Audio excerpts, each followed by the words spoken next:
If you've ever believed that the smallest gestures can change the course of fate, then stay with this story until the very end, because what began as a delayed flight during a snowstorm became a moment that exposed a criminal, healed broken hearts, and reminded everyone watching why kindness still matters.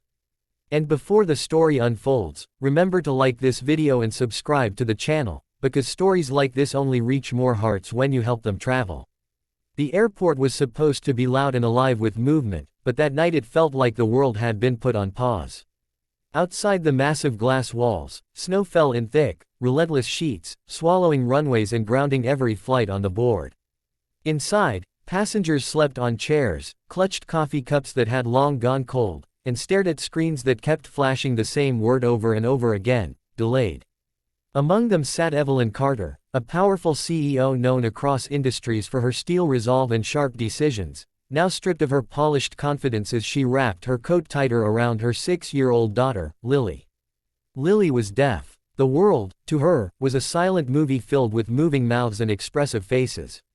Evelyn had learned sign language for her, but in moments of stress, like this one, her hands trembled, and her signs came out clumsy. Lily leaned against her mother's side, her small fingers tapping softly against Evelyn's arm, asking with her eyes when they were going home. Evelyn swallowed hard and signed back slowly, "Soon. I promise." But promises felt fragile in a snowstorm that showed no mercy. Across the terminal, sitting near a charging station with a backpack at his feet, was Daniel Reyes, a single father traveling with his 8-year-old son, Noah. Daniel's coat was worn at the elbows, his shoes scuffed, but his eyes were gentle and alert. Noah was asleep with his head on Daniel's shoulder, small hands curled into fists. Daniel had learned sign language years ago after his late wife began losing her hearing. After she passed, he kept practicing, refusing to let that language fade from his life. It was a bridge he never wanted to burn. Daniel noticed Lily almost immediately. Not because she was different, but because he recognized the quiet confusion in her eyes. When Lily tried to sign to a passing airport employee who didn't understand her, Daniel stood up without thinking. He walked over slowly, careful not to startle anyone, and signed gently, "Do you need help?" Lily's face lit up with surprise. Evelyn looked up, stunned, watching a stranger communicate fluently with her daughter when the rest of the world had failed to notice. "Thank you," Evelyn said, her voice cracking slightly. She felt exposed, vulnerable in a way she hadn't been in years.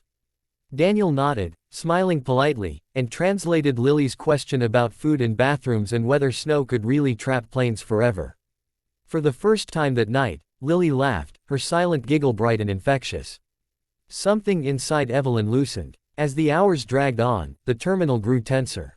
Tempers flared. A man in a dark jacket paced back and forth near the vending machines, making phone calls in hushed tones, glancing around as if memorizing exits.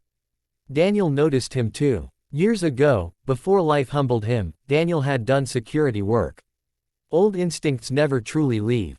He watched the man's hands, the way they clenched and unclenched, the way his eyes followed airport staff movements more than the departure boards.